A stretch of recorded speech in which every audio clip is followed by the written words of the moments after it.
11 school Raiganj girls high স্কুলের দ্বিতীয় part যেটা রয়েছে কি মেকলে মিনিট কি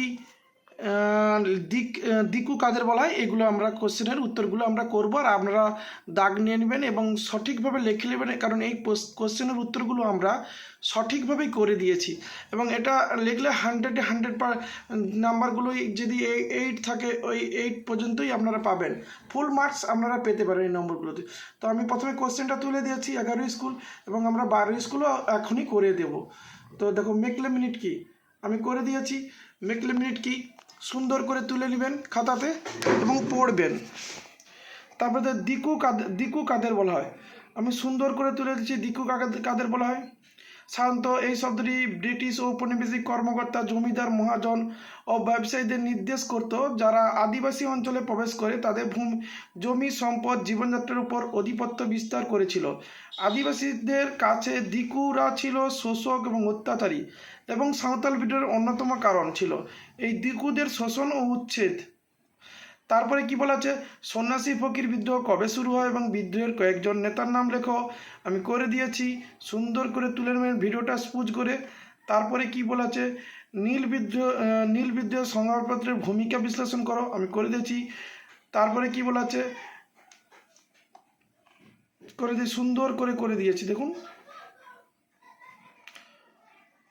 তথ্য সরবরাহ এবং সমষ্টি সরকারি দৃষ্টি আকর্ষণ সুন্দর করে পয়েন্ট করে দিয়েছি, আপনারা তুলে নেবেন। এরপর আমরা করব 2 স্কুল, আর একটু বাকি আছে কৃষকের মনোবল বৃদ্ধি, এগুলো টোটালটাই তুলবেন। লালন ফকিরের চিন্তাধারা ধর্ম সমন্বয় কীভাবে প্রকাশ পেয়েছে, লালনের ধর্ম সমন্বয়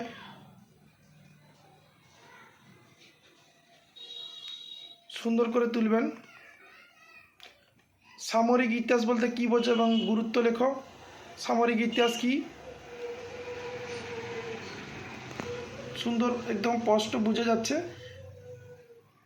যদি লেখা অস্পষ্ট আমাকে কমেন্ট করবেন এবং এই চ্যানেলে কোশ্চেন পেপারে সমস্তগুলোই পাবে, সমস্ত আমি সব স্কুলগুলোই করে দেবো, 2-1 দিনের মধ্যে সব স্কুলগুলো করে দেবো। আমি সময় পাই না, যেইটুকুনি সময় পাই সেইটুকুনের মধ্যে করে দেবো।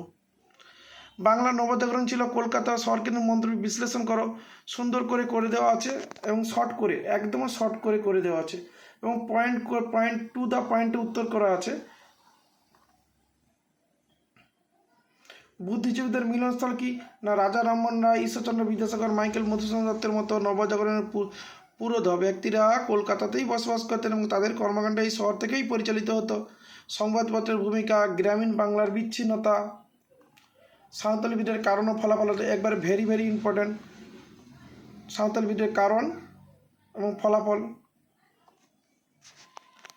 সুন্দর করে খাতাতে তুলবেন।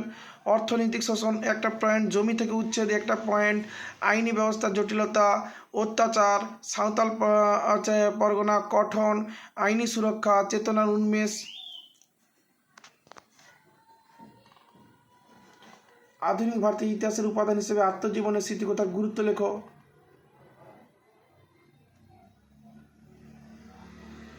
সামাজিক সাংস্কৃতিক চুক্তি, ঘটনা সত্যতা যাচাই, বিকল্প ইতিহাস। তো এই হলো আমাদের টোটাল প্রশ্নের উত্তর, সুন্দর করে আপনারা তুলে নেবেন। এখন আমি আপনাদের দ্বিতীয় স্কুল করে দেখাবো একটু পরেই।